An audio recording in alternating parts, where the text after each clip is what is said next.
The footage I'm about to show you is from DJ Audits. It shows him running over a child at a junction in Leicester. The video was taken from one of his live streams or recordings. I'm not sure which. He claims it was just a recording. I've blurred out the child's face for privacy. I just want to emphasise, I think this is the most important thing of all. I'm told that the child was unhurt, so we can all rest easy on that point. That was the thing that worried me the most when I saw this. I'm not going to reveal my source for this footage. The footage is genuine. The incident took place about 2 years ago. I know exactly where the incident took place. I know why DJ Audits was there. It is DJ Audits in the footage driving.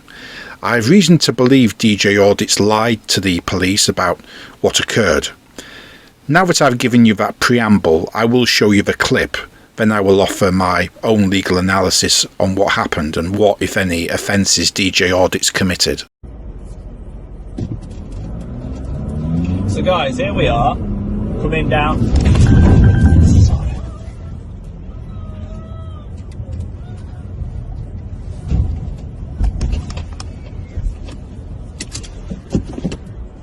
First, this isn't about judging DJ Audits. I've done far worse and he's probably a better man than I am. But that's not the point. That clip you've just seen is what my channel is about. It's sort of a bit like being a journalist, and a journalist journalises incidents, records things, except I'm taking it one step further than a journalist in that I'm giving you analysis so that you have a fuller understanding of it. Let me also just emphasise that there is no such thing as a perfect driver. We all make mistakes on the road. I passed my driving test very young, and I also passed an advanced test once. But I make mistakes, including basic mistakes that I shouldn't be making. I'm not a perfect driver, far from it. I'm not Ashley Neal, and I can appreciate that something like this could happen as a genuine accident. It could happen to any of us. A child could come out into the road and you just hope and pray it's not your turn. I have come close to it, but not as a driver. It's nearly happened to me a few times when I'm out cycling. I often go out into the countryside on my racing bike, and when I get into a town or urban area, I have occasionally encountered pedestrians who aren't looking where they're going because they're distracted by a mobile phone or tablet, and they don't hear my bike and they come out into the road without looking.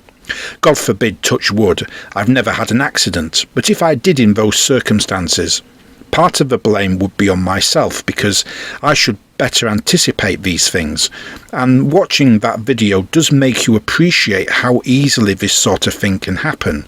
So please understand that I'm not pretending that I'm some sort of paragon of road standards, and if this footage you've just seen had been a genuine accident, even if it was partly DJ Audits' fault for poor anticipation, then I would not show you the footage because it would be something from his private life.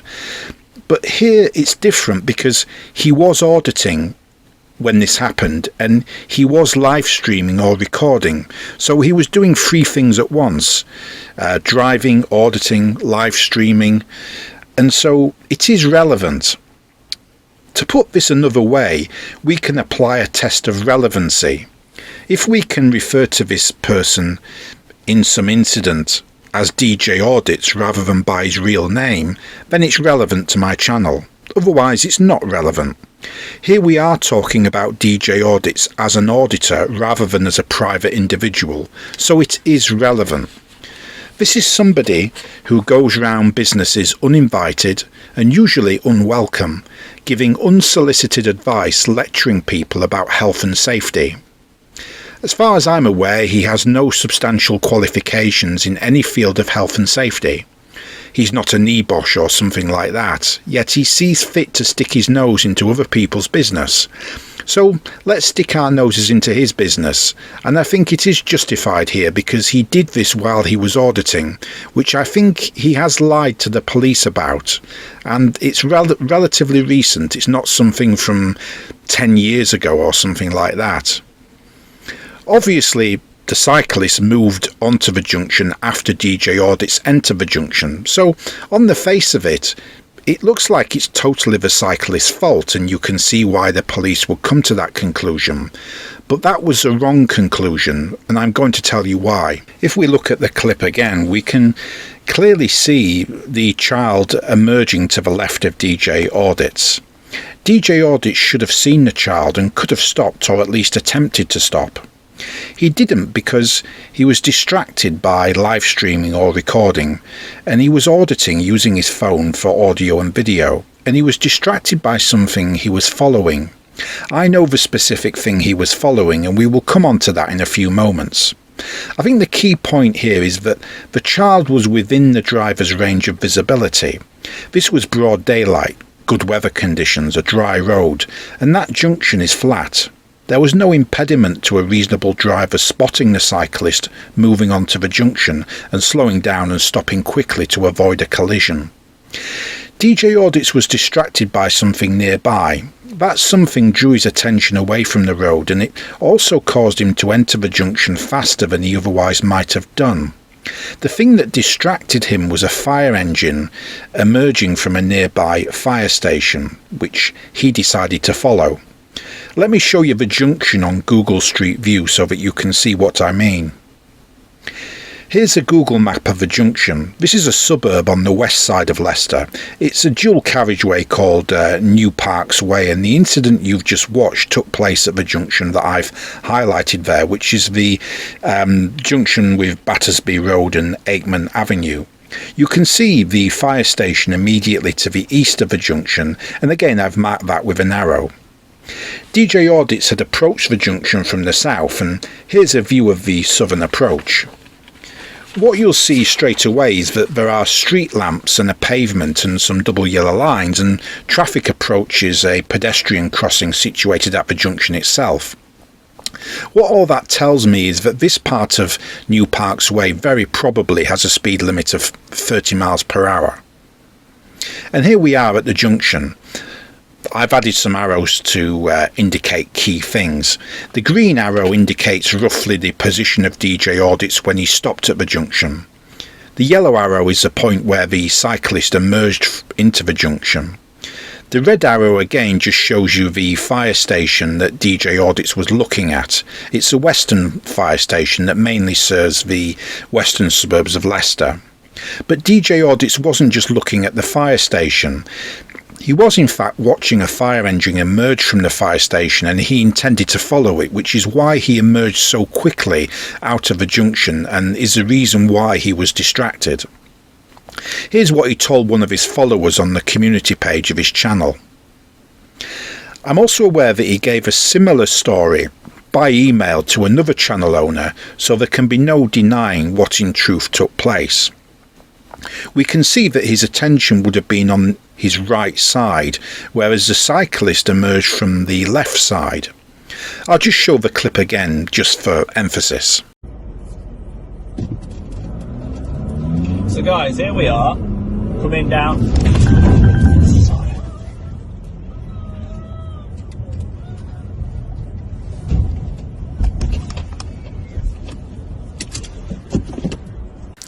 The interesting thing about all this is that if we follow this road up a bit further past the fire station, we can see that there is no way out for a fire engine along New Parks Way. There is a boulevard that you can probably surmise there on the right between the houses and the trees, but that's a bit too narrow for a fire engine, and I doubt that it's generally used. So we have to go back and look down Aikman Avenue, and we eventually see that the fire engine had to emerge from Aikman Avenue. That's pretty obvious. We know that DJ Audits was driving straight on. He wasn't turning right down Aikman Avenue. He was continuing along New Parks Way.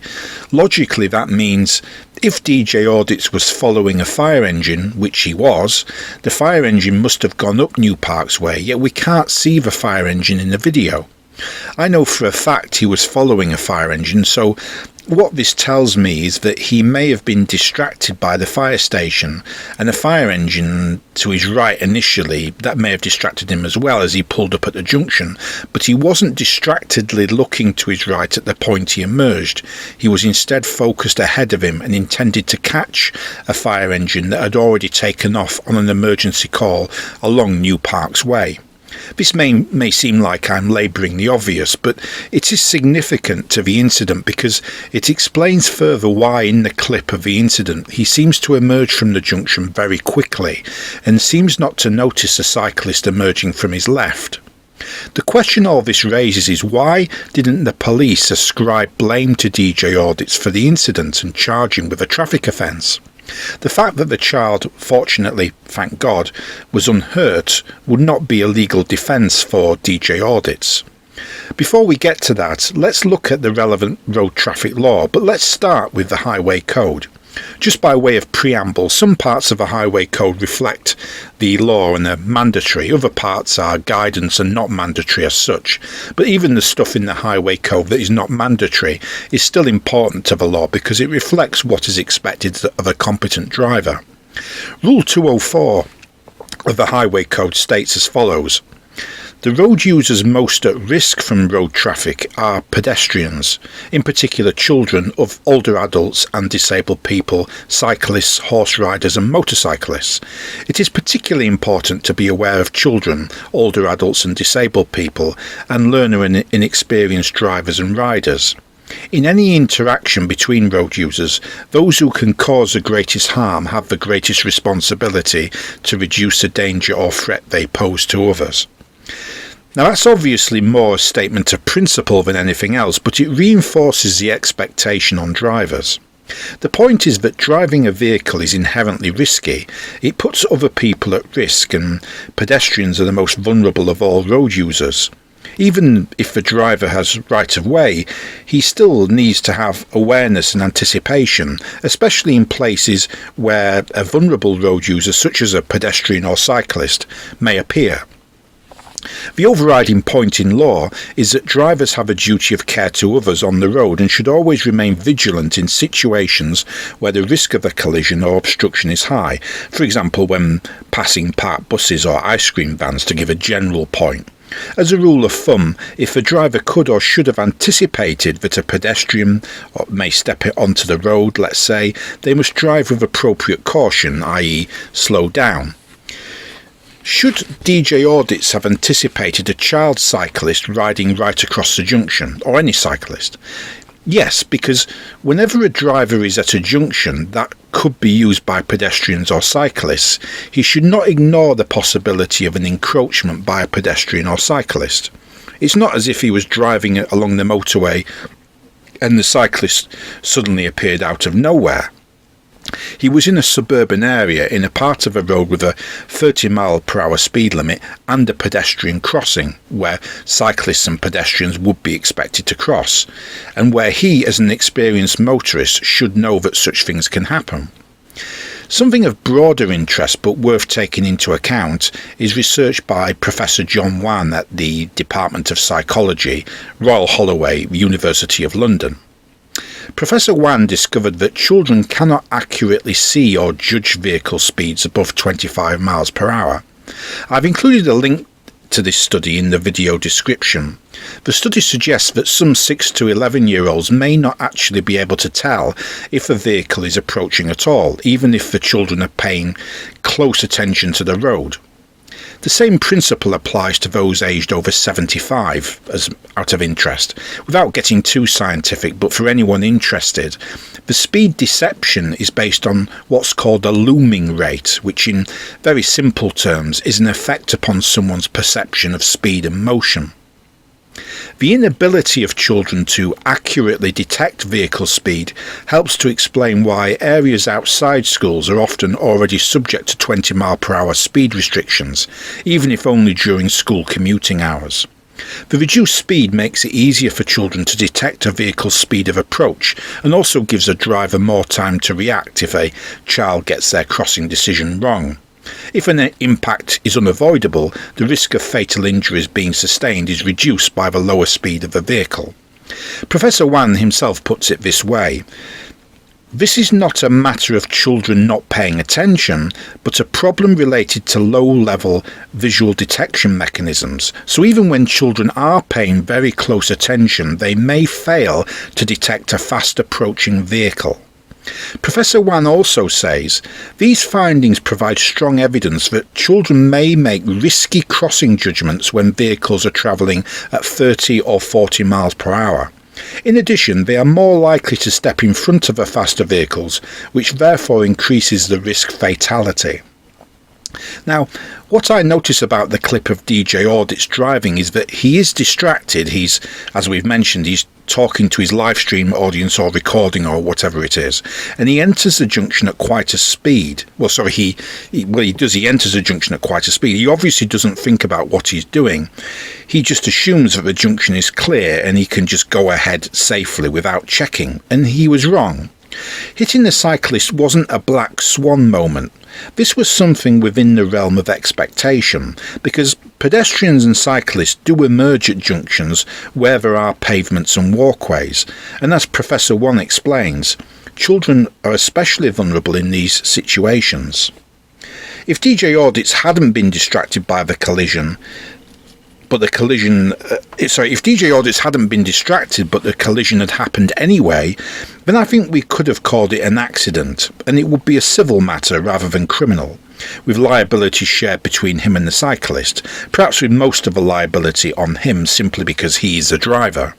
In that hypothetical situation, his liability would be more on the basis that, although the cyclist's actions would have surprised him, he still should have anticipated such a thing, and even if for some reason it was shown that he could not have anticipated it, he should have been able to stop, and by colliding with the cyclist, his driving fell below the standard of a reasonable and competent motorist. But here he was distracted, and given he was distracted, we can't just put it down to an accident. There is the potential for criminal liability. The collision itself does not form part of the criminal liability, we can only look at his driving, but the collision is further evidence of either dangerous driving or careless driving, the latter also known as driving without due care and attention. Which of the two was it? Section 2 of the Road Traffic Act 1988 makes dangerous driving an offence, and Section 2A defines dangerous driving as driving in a way that falls far below what would be expected of a competent and careful driver, and that would be obvious to a competent and careful driver that driving in that way would be dangerous. The word obvious implies deliberateness, maybe intent in some circumstances. In contrast, careless driving is defined in Section 3 of the 1988 Act as driving without due care and attention, or without reasonable consideration for other persons using the road or place. You can see that this is merely a bad driving offence. There is no requirement here that the driver should have acted deliberately for the offence to be formed.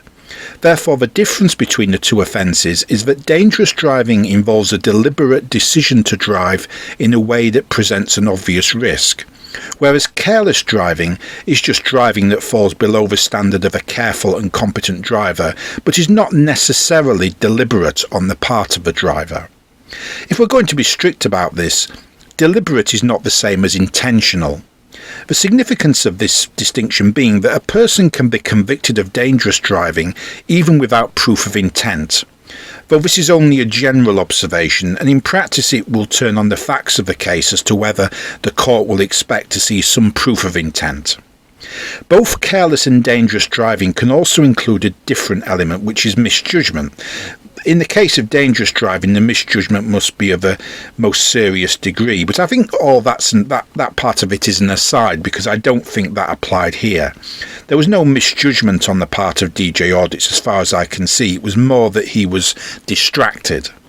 I mentioned just now that the fact there was a collision is not itself proof of either careless driving or dangerous driving. It's merely a fact that evidences it or brings the standard of driving to our attention. In other words, this is not to be assessed by the consequences which followed, but by the nature of the error in all the circumstances in which it occurred.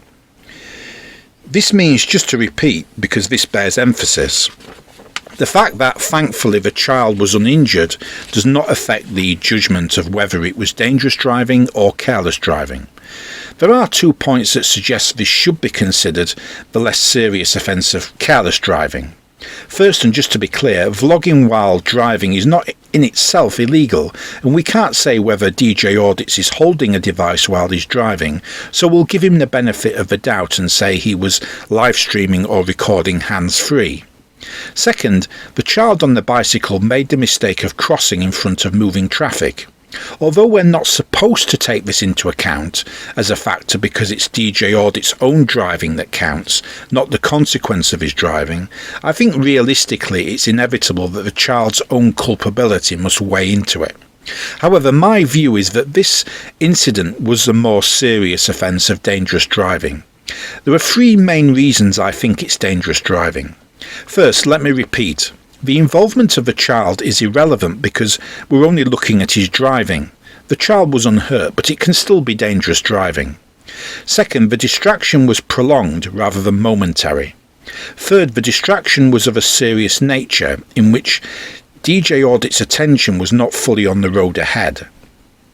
Or rather, it was focused narrowly on the road ahead and not to his left. Fourth, maybe this is the most important point. We can see that what DJ Audits did was deliberate. Remember I said a few moments ago that the distinction is between deliberate bad driving, which is dangerous driving, and non-deliberate bad driving, which is careless driving. Obviously, this is an artificial dichotomy and a bit misleading because you've also got to control for the seriousness of the act or omission, and there will be cases that fall into a grey area. But the dichotomy is still useful, even if simplistic, because it helps to clarify our thinking. And what DJ Audits did was deliberate, and brings this clearly under the heading of dangerous driving.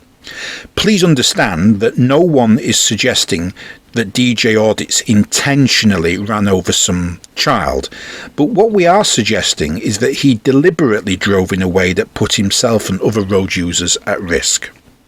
It's not a situation where he was distracted by a passenger in the car who was talking to him, or he took an urgent business or personal call on his hands-free mobile.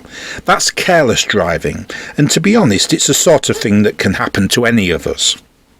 What he did was deliberate. He used his car as a prop for his social media activities and deliberately set up a live stream or recording for the purpose of auditing using his car, and as part of that live stream or recording he was distracted by something, and we know what he was distracted by. It is dangerous driving, it's not a grey area, it's clear that it was dangerous driving. I'll now turn to what DJ Audits may or may not have told the police. If my belief is right and he did also lie to the police about what occurred, then whether he committed an offence by doing so depends on what form the lie or misleading statement took. In fairness to DJ Audits, there is a basic common law right against self-incrimination. In other words, he doesn't have to admit to the police that he has committed an offence or do or say anything that would amount to an admission of criminal wrongdoing. There is a statutory duty to report the accident where someone suffers injury or there is damage to the vehicle, and failure to do so is an offence under Section 170 of the Road Traffic Act 1988. But that does not affect the right against self-incrimination I've just explained. In other words, he has to report the accident, but he doesn't have to incriminate himself in the process. The only duty he has is to give the police the information required under Section 170. This was definitely a reportable accident as there was damage to the vehicle, and it seems highly likely the child suffered some form of injury, if only minor. The only information required under Section 170 is to simply report that the accident has taken place, and the police will normally ask for licence and insurance details. The point I'm getting at is that he only has to stop and report the accident. He otherwise has a right to remain silent.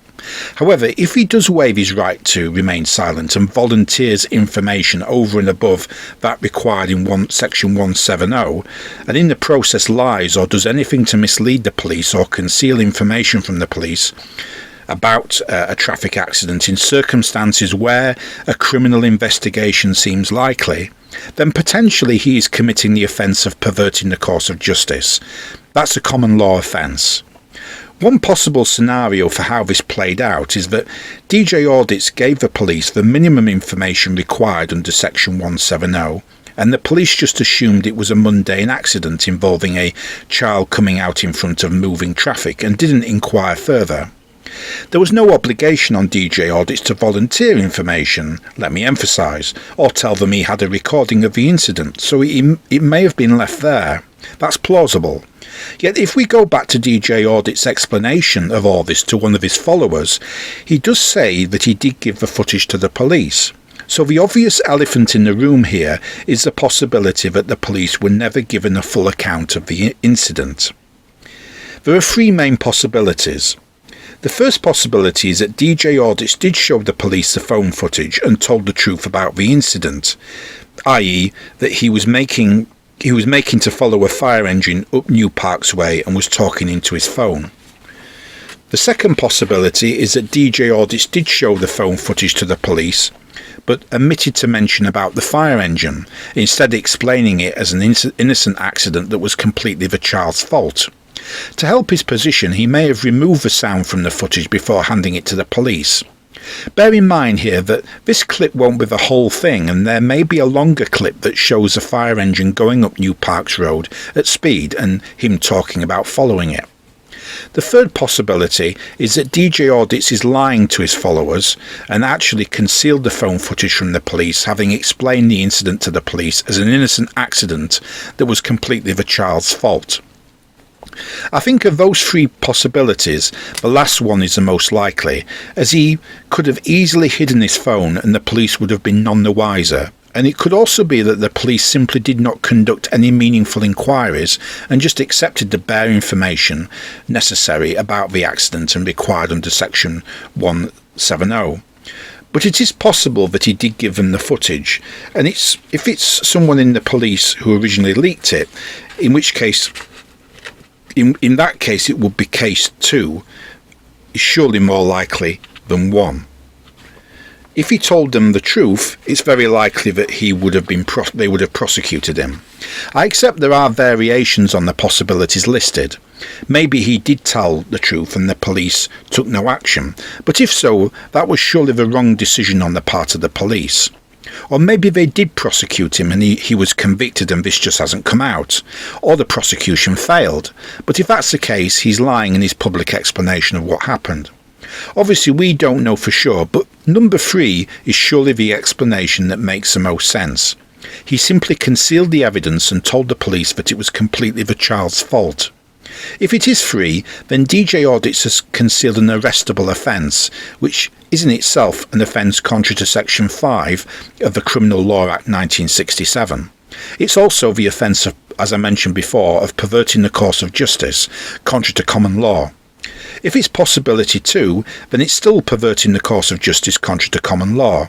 If he edited the footage before handing it to the police in such a way that the edited footage misled the police about the incident, then it's also concealing an arrestable offence contrary to Section 5 of the Criminal Law Act 1967.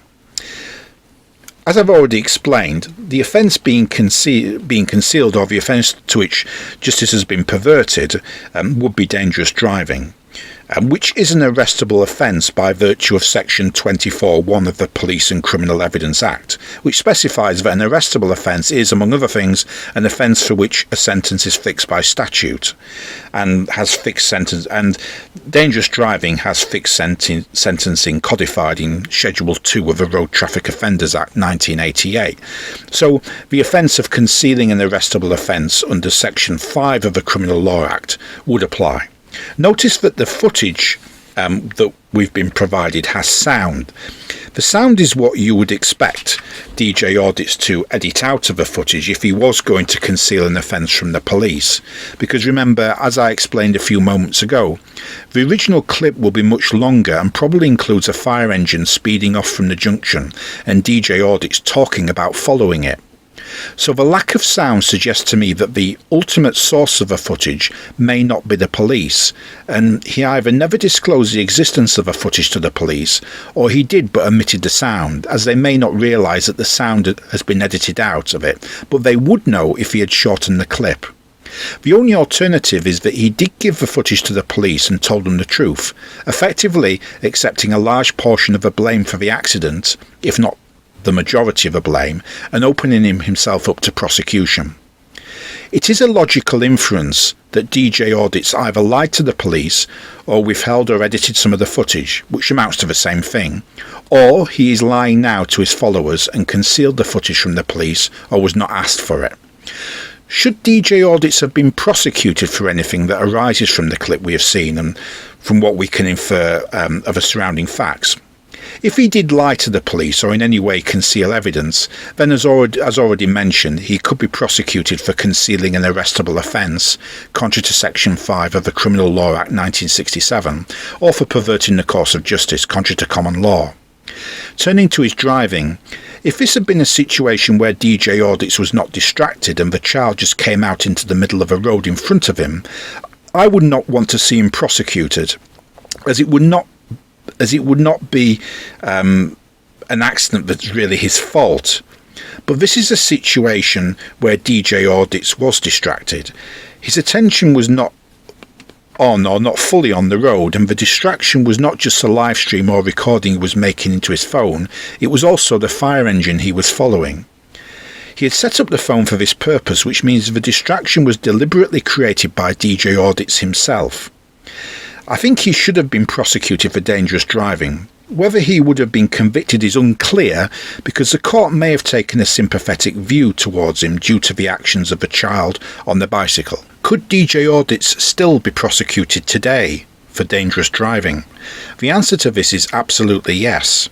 We can see from Schedule 2 of the Road Traffic Offenders Act 1988 that dangerous driving is an either-way offence, which means it can be tried in either the Magistrates' Court or the Crown Court. Section 1272 of the Magistrates' Courts Act 1980, Section 5 and Schedule 1 of the Interpretation Act 1978, and Section 64(1) of the Criminal Law Act 1977, when these provisions are read together, tell us that an either-way offence such as this has no time limit within which a prosecution can be brought. My view is that this case, if prosecuted, would be heard in the Crown Court. The Magistrates' Court would hear less serious cases of dangerous driving without any aggravating factors. This is sort of a more the middling case. It's possible it could be tried in the Magistrates' Court as a less serious matter, but there are elements of it that are aggravated. There's the simple fact that there was a collision, which will obviously influence things emotionally. The Crown Court would hear the more serious cases, and this is known as a case tried on indictment. My view is that this case is indictable and triable in the Crown Court because DJ Audits was distracted for an extended length of time and there was a collision. His behaviour suggests that he is a danger to other road users.